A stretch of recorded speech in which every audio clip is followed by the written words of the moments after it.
সোমবার নির্বাচনী প্রচারে মালদা এলেন বিজেপির বিধানসভার বিরোধী দলনেতা শুভেন্দু অধিকারী। নির্বাচনী সভা করলেন মানিকচকের ভূতনিতে। সভা মঞ্চ থেকে বিভিন্ন উৎসিতে সুর চড়ালেন তৃণমূলের বিরুদ্ধে। সেই সঙ্গে বিজেপি নির্বাচনী প্রতিশ্রুতি তুলে ধরে রাজ্যকে বিজেপিকে ক্ষমতায় আনার জন্য আহ্বান জানান।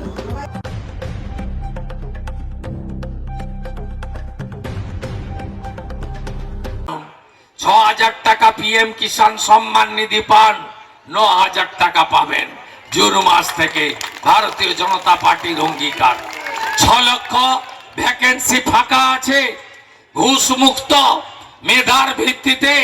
আগামী ডিসেম্বরের মধ্যে এই ৬ লক্ষ ভ্যাকেন্সি পূরণ করে ৫ বছরে ১ কোটি বেকার যুবক যুবতীর হাতে কর্মসংস্থান ভারতীয় জনতা পার্টির সরকার দেবে।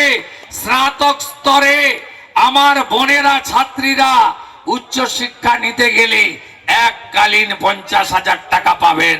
চাকরির পরীক্ষার প্রস্তুতিতে শিক্ষিত যুবক যুবতী ১৫,০০০ টাকা এককালীন পাবেন।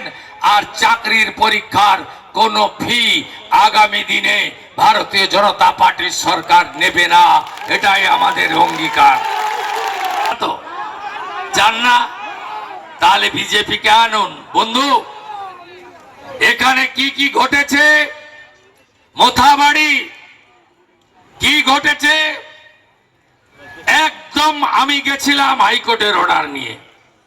৬৫টা দোকান লুট ভেঙেছে। ভাবলে অবাক হবেন, এরা কারা? এই যে মৌলবাদী শক্তি, যাদেরকে পুলিশ ছেড়ে রেখেছে। ৫টা হিন্দুর দোকান ভেঙেছে, পাশে ৩টা মুসলমানের দোকান বাদ দিয়েছে। আবার 4টে হিন্দুর দোকান ভেঙেছে। এরা কারা? খুব কাছে ধুলিয়ান শামসেরগঞ্জ বেদবনা সহ 10টা হিন্দু বাড়িতে এমন ভাবে লুট অগ্নিসংযোগ করেছে, নুন রাখার বাটি পর্যন্ত রাখেনি। আমি গেছি সব গ্রামে, রিলিফ করেছি। বন্ধু, সনাতনীরা ভাগ হলে বিপদ হবে আপনাদের। হরগোবিন্দ দাস চন্দন দাসকে পশু কাটার ছুরি দিয়ে কেটেছে। তারা কিন্তু বিজেপি ছিল না, তারা সিপিএম পরিবারের লোক ছিল। আমি তাদের বাড়িতে গেছি, বাড়ির লোককে জিজ্ঞেস করেছি, আপনাদের খুন করলেন কেন? আপনারা তো বিজেপি করেন না, বিশ্ব হিন্দু পরিষদ করেন না। বললো, বন্ধু, আমাদের খুন করে দিয়ে গেছে বাড়ির লোককে, আমরা হিন্দু বলে মূর্তি বানাই বলে। এই অত্যাচারের হাত থেকে বাংলাকে বাঁচাতে হবে। কোন ভারতীয় মুসলমানের সঙ্গে আমাদের ঝগড়া নেই। মৌলবাদীদের বিরুদ্ধে লড়াই, জামাতিদের বিরুদ্ধে আমাদের লড়াই।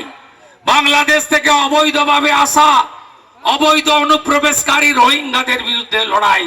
আমরা ল্যান্ড জিহাদ বন্ধ করব, লাভ জিহাদ বন্ধ করব।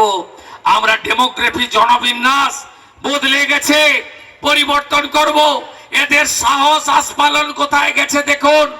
এদের কোনো পরিবর্তন হয়নি। সাবিনা ইয়াসমিনের নেতৃত্বে সুজাপুরে 9 জন জাজকে আটকে রাখা হয়েছিল, তার মধ্যে 3 জন মহিলা জাজ ছিল। আজকে এনআইএ হয়েছে, ছুটাছুটি আরম্ভ হয়েছে। বিজেপিকে আনুন। এই ধরনের রাষ্ট্রবিরোধী শক্তি, গুন্ডামি যারা করে, যারা ধর্মের নামে এখানে মানুষের উপরে অত্যাচার করে, দোকান বাড়ি লুট করে, রামনবমীর মিছিলে পাথর ছোড়ে, মা দুর্গার মূর্তি ভাঙে, কালী মন্দির শীতলা মন্দিরে চুরি করায়, এদেরকে আগামী দিনে আমরা আইনের আওতায় আনবো, আনবো, আনবো। কেউ ভাগ হবেন না তো? ভাগ হবেন না তো? আমি আশিস মন্ডল সহ কিষাণ জাতিকে বলে যাই, 16 সালে আমি মমতা ব্যানার্জির সঙ্গে এখানে এসেছিলাম। আমি ছিলাম পাশে, সেদিনও হেলিকপ্টার করে এসেছিলাম। মমতা ব্যানার্জি বলছিলেন মাইক নিয়ে, আমি সাক্ষী যে আমি এবারে যদি মুখ্যমন্ত্রী হই কিষাণ জাতির সমস্যা সমাধান করব। আমি সাক্ষী ছিলাম। সেদিন মমতা ব্যানার্জির বলে যাওয়া কথা আজ 10 বছরেও পূরণ হয়নি। আমি একদিকে আশিস, একদিকে গৌরকে রেখে বলে যেতে চাই, আগামী দিনে